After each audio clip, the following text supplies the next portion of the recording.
Pantas enggak penjahat kemanusiaan kita berikan maaf? Pantas tidak koruptor yang sudah membuat pemiskinan sistematis, yang membuat pembodohan sistematis terhadap bangsa kita, itu kita maafkan? Hidup korban! Hidup korban! Jangan diam! Jangan diam! Lawan! Lawan! Teman-teman, beberapa waktu belakangan ini kita mendengar ada isu yang sepatutnya itu tidak pantas wacana ini hadir di tengah publik, karena selain itu melukai perasaan korban, ya, dan juga logika kita dalam bernegara, berbangsa, ya, ini juga menjadi pukulan hebat, menjadi tantangan hebat terhadap arah gerak bangsa atau demokrasi di Indonesia ke depannya. Wacana ini yaitu tadi disampaikan oleh kawan moderator, yaitu terkait dengan pemberian gelar pahlawan terhadap Soeharto. Ada beberapa nama kita lihat dalam usulan pemerintah pada DPR untuk diberikan pahlawan. Salah satunya adalah Soeharto. Kawan-kawan, ya ini memang menantu yang berbakti itu memang harus hormatin mertua, ya, tapi bukan kayak gini caranya. Atau ketika mumpung masih ketika menjadi pemimpin itu dimanfaatkan untuk membersihkan nama baik mertuanya, gitu ya. Padahal wacana untuk pemberian gelar pahlawan terhadap Soeharto bukan hari ini saja, teman-teman. Ini sudah kita tolak semenjak puluhan tahun lalu. Semenjak Soeharto kita tuntut untuk diadili. Orang yang seharusnya oleh negara itu dibawa ke meja hijau, bertanggung jawab terhadap berbagai persoalan hak asasi manusia di Indonesia, bertanggung jawab terhadap berbagai kasus korupsi atau perampasan aset negara yang dialihkan kepada anak-anaknya, keluarganya, kroninya, orang yang harusnya bertanggung jawab terhadap terjadinya pembodohan sistematis, pemiskinan sistematis di Indonesia. Itu justru hari ini wacana untuk pemberian gelar terhadap Soeharto ini kembali dikumandangkan, kembali diusulkan. Tapi nampaknya kali ini agak serius. Kalau sebelum-sebelumnya kita berhasil menolak, ya, kita sebelumnya dengan masa aksi, dengan suara, bantuan dari kawan-kawan media, suara penolakan terhadap gelar pahlawan Soeharto itu mungkin masih bisa mempengaruhi penguasa atau kekuasaan. Tapi hari ini nampaknya gerakan kita harus lebih serius, kawan-kawan, ya. Bukan karena hanya dia adalah pemimpin hari ini adalah mantan menantunya, tetapi karakter dari pemimpin hari ini yang mirip dengan Soeharto,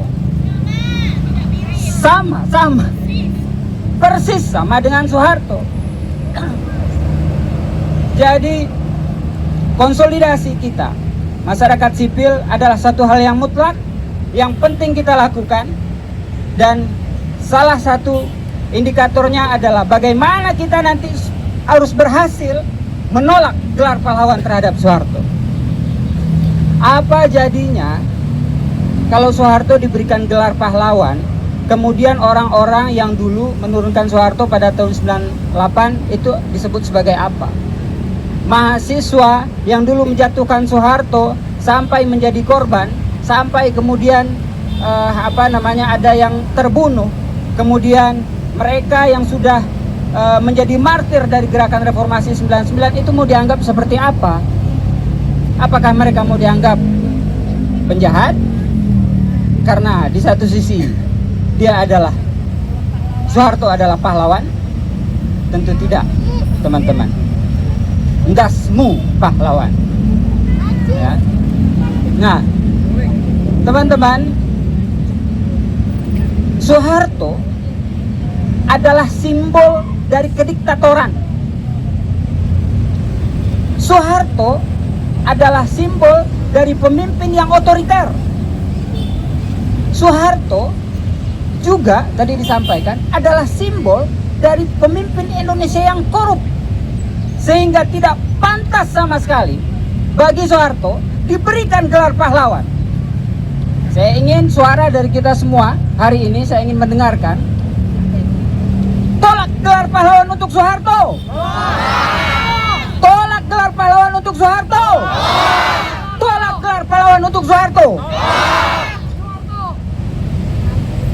Orang yang seharusnya bertanggung jawab atas pelanggaran HAM dari Aceh ya sampai ke Papua. Kasus Talang Sari, kasus penembakan misterius, kasus penghilangan paksa, bahkan kasus pelanggaran HAM di Papua yang bahkan sampai hari ini terjadi, dan berbagai penderitaan lainnya yang dimana korban sampai hari ini masih menanggung, masih menderita, masih belum mendapatkan haknya, masih belum mendapatkan keadilan oleh keluarganya, mantan keluarga lah, atau oleh penguasa hari ini, diusulkan justru untuk mendapatkan gelar pahlawan. Ini sudah pasti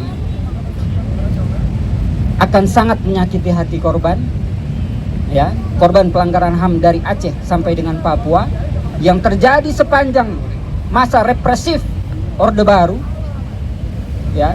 Ini tentu akan membawa mundur demokrasi dan juga penghormatan kemanusiaan dari negara kita sendiri, kawan-kawan. Nah, apa kemudian kenapa penting kita menolak gelar pahlawan bagi Soeharto? Soeharto tadi saya katakan adalah simbol dari kediktatoran, simbol dari militerisme, ya, pemimpin yang otoriter yang menggunakan alat kekuasaan negara, militer, ABRI pada saat itu sebagai penopang utama kekuasaannya, dan itu yang saat ini ingin dikembalikan oleh rezim Prabowo, kawan-kawan. Berapa waktu lalu sebelum Lebaran, sebelum Lebaran, kawan-kawan mahasiswa demonstrasi besar-besaran di berbagai daerah, bahkan sampai seminggu, 4 hari sebelum Lebaran masih melakukan demonstrasi penolakan terhadap Undang-Undang TNI, penolakan terhadap pengesahan Undang-Undang TNI. Undang-Undang TNI yang baru, kawan-kawan, itu sangat berpotensi mengembalikan dui fungsi ABRI, sangat berpotensi, ya, mengembalikan otoritarianisme militer kepada wajah politik atau pemerintahan kita. Untuk itu kita menolak. Kita tolak Undang-Undang TNI. Kita harus menempatkan, mengembalikan TNI kepada fungsinya, yaitu untuk pertahanan negara, untuk menjaga kedaulatan NKRI, bukan untuk mengurusi hal-hal yang lain, urusan sipil, untuk berpolitik, untuk mengurusi pertanian, logistik, bahkan ngurusin KB, makan siang gratis, dan seterusnya, ya. Karena wajah militeristik Orde Baru yang masih membuat trauma bagi kita, yang bagi seluruh masyarakat Indonesia hari ini. Atas dasar itulah kita penting untuk menolak kembalinya dui fungsi ABRI, dui fungsi militer kepada ranah politik sipil kita. Kita harus tetap, negara ini harus tetap menjunjung supremasi sipil, harus tetap salah satu parameter supremasi sipil adalah menjunjung tinggi hak asasi manusia, ya. Tetapi dengan pengesahan Undang-Undang TNI yang kemarin, maka mungkin ini juga menjadi warning bagi kita. Ini menjadi warning bagi kita. Sangat mungkin berbagai pelanggaran hak asasi manusia yang pernah terjadi pada rezim otoriter Orde Baru itu akan kembali terulang di masa rezim yang akan datang. Dan sudah pasti penyelesaiannya juga tidak akan selesai, tidak akan tuntas, tidak akan benar. Karena yang kemarin saja itu sampai hari ini tidak dituntaskan, apalagi kedepannya dengan rezim yang sama persis, ya, dengan rezim militer Orde Baru, gitu ya. Ini akan semakin susah diselesaikan. Ya, sebagian mungkin ada yang masih berpendapat bahwa belum kok militerisme belum akan kembali, demokrasi di Indonesia masih aman karena militer masih belum terlibat dalam pemilu, belum ada perwakilannya di parlemen. Militer kalau mau masuk partai politik jadi anggota parlemen masih harus mundur. Ini kalau kita pakai analogi banjir, ini banjir udah segini. Ini banjir udah segini.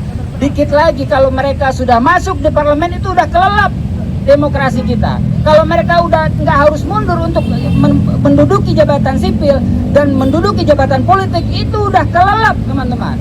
Demokrasi sudah tenggelam, teman-teman. Ini yang harus kita waspadai. Ini yang harus kita ingatkan, seluruh komponen elemen bangsa harus kita ingatkan bahwa demokrasi, reformasi di Indonesia sudah berada pada tahapan yang kritis. Sudah siaga berapa di sini air kalau banjir itu? Udah sedada, bentar lagi tenggelam, teman-teman.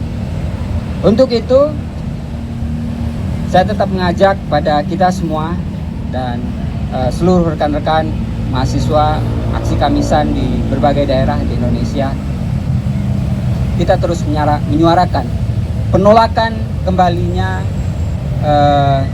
militerisme dan juga penolakan gelar pahlawan terhadap Soeharto. Ini juga yang paling penting. Tolak gelar pahlawan untuk Soeharto.